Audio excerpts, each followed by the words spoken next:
Unsolved.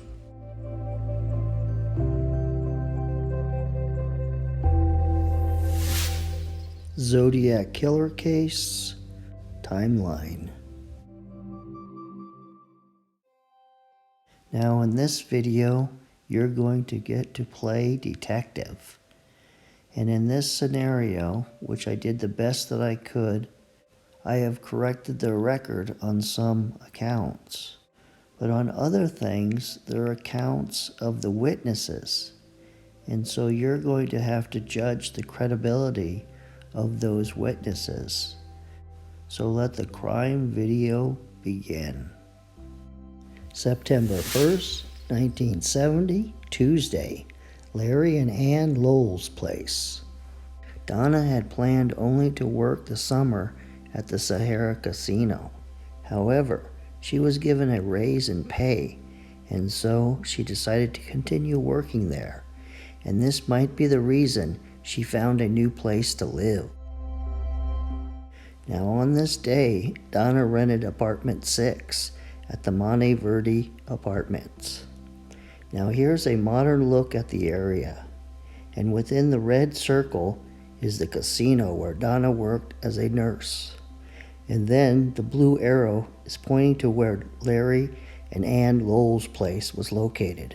It was approximately 1 mile to the casino from her new apartment, and about a half-mile to Larry and Ann's place, and about a half-mile walk from Larry and Ann's to the Sahara Casino.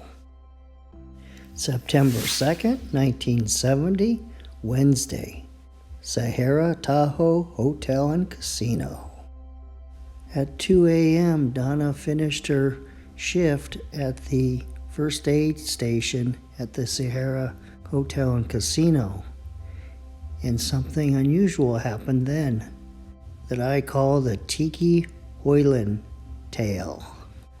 Tiki said that she rented a car and drove Dwight Stogsdale along with Donna Lass to San Francisco on September 2nd, early that morning after Donna finished her shift. Tiki dropped off Dwight in San Francisco so he could enlist in the United States Army. When the trip was over, Tiki drove Donna to Larry and Ann's place on Highway 50. September 3rd, 1970, Thursday. At 2 a.m., Donna finished her shift. And then she might have played casino games until sunrise. And then she went to Larry's. And then she went to sleep and then woke up at 2 p.m. And then she talked with Joanne on the telephone to invite Joanne to come up Labor Day weekend and visit. And then at 5:30 or so, Donna walked to the Sahara Casino. September 4th, 1970, Friday. At 2 a.m., Donna finished her shift, and then she might have played casino games or visited with some of her friends. And then at sunrise, she walked back to Larry and Ann Lowell's place and went to sleep. Now when Donna woke up, this was the day that she did the walkthrough with the apartment managers and moved into her new apartment. Now the odd thing was Nick S. Davis was leaving employment with the Monteverde Apartments, and Frank DeSimone was taking over the position. Now at 5:30, when it was time for Donna to go to work, she either walked to work or she drove her car to work, because a funny thing happened that night. Larry Lowell had car trouble, and so he arranged to borrow Donna's car at 11:30 p.m. that night. September 5th, 1970, Saturday. Donna finished her shift, and she might have changed out of her work clothes and played some casino games until sunrise, around 6 a.m. Then Donna walked home to her apartment. Donna went to sleep, and then at 2 p.m., Donna woke up. Donna purchased some items with a Bank AmeriCard at the Outdoorsman. And then at 5:30, Donna walked to work. September 6th, 1970, Sunday. At 1 a.m., Donna wrote in her workbook, and then at 1:15 a.m., she made another entry about Joan Bentley from Fresno. And Joan said that Donna was happy and looking forward to skiing that winter. Donna was in her nursing uniform minus her cap. And then at 1:50, Donna signed a worker's log. At 2 o'clock, Donna's shift was over, and she had left her uniform, name tag, slip, and nurse's shoes there at her workstation. Then Donna did some things, we're not sure what she did, and then she might have walked home and went to bed at her new apartment.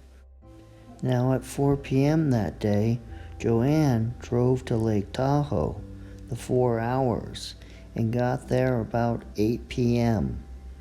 And Joanne looked for Donna and talked to people at the casino, and they wouldn't really offer her any information about Donna.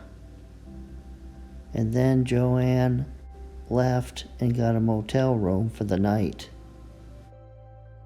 September 7th, 1970, Monday, Labor Day. Now Donna wasn't at work this morning. She might have been back at her apartment, or she might have been at Yuma Gap. Now around breakfast time, Joanne came to the casino looking for Donna, and she couldn't find her, and so she drove back to San Francisco.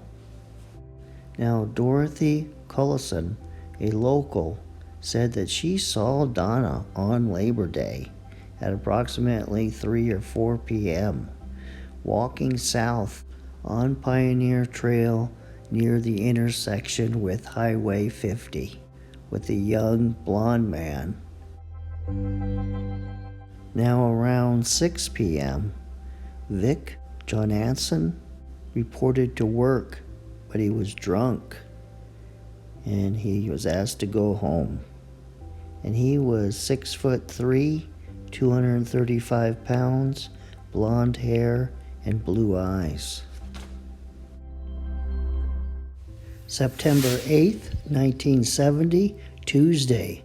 Security Officer Gordon Petrovich received a call from Mr. Davis and was told that Donna wouldn't be able to work that day. She had to leave the city because of an illness in her family. Now by this time, it wasn't looking good for Donna, so I'm going to describe her apartment. Her apartment was neat and orderly. The apartment wasn't disturbed. Her cosmetics, clothing, contact lens case was there. Her nurse's cap was on the dresser, and the bathroom light was left on, and her bed was made. She had a savings account with $500, and the only thing missing was her blue purse, blue shoes, and a rust-colored raincoat. And Donna's Chevy Camaro convertible was parked in the parking lot. The car was locked and was not checked for fingerprints by the police, either inside or out. Now, a week after Donna went missing, head of security, John Scott, called Donna's mother, and I think he ended up speaking to her older sister, Mary, was asked if Donna was coming back to work. And this is when her family realized that she went missing. And so after calling her mother, he called the South Lake Tahoe Police Department and reported what was going on.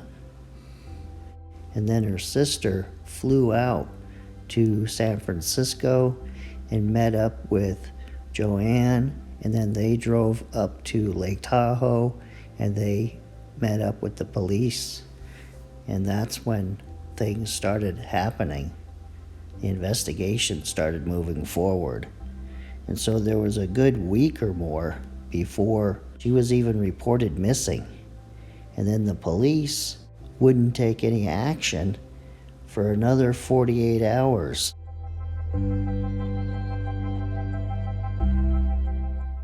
Now on March 22nd, 1971, this postcard was mailed to the newspaper, and it has that hole punched out through the scope of the Zodiac symbol there, and it's punched out, you can see on the other side, on the top right hand corner. And so there was speculation that the Zodiac might have killed Donna Lass. Now on the last day of 1985, Donna Lass' skeleton remains were found at this location right here. And zooming in a little closer, here's the approximate location where her skull and jawbone were found by a man and his two sons walking to the lake to go fishing. And the last point to be made in this video is that there doesn't seem to have been any damage to her skull or jaw, because the police stated it hasn't proven to be a homicide at this point. However, they are looking into it as a homicide. Please subscribe if you enjoy these videos, if you haven't already done so. Well, this ends this episode of Unsolved. And so who do you think did it? Was it the security officer, Vic? Or was it Dwight and Tiki? Or could it have been the apartment manager, Nick Davis? Or Frank D. Simone? Or was it Larry Lowell borrowing the car? Or was it really the Zodiac Killer? See you next weekend.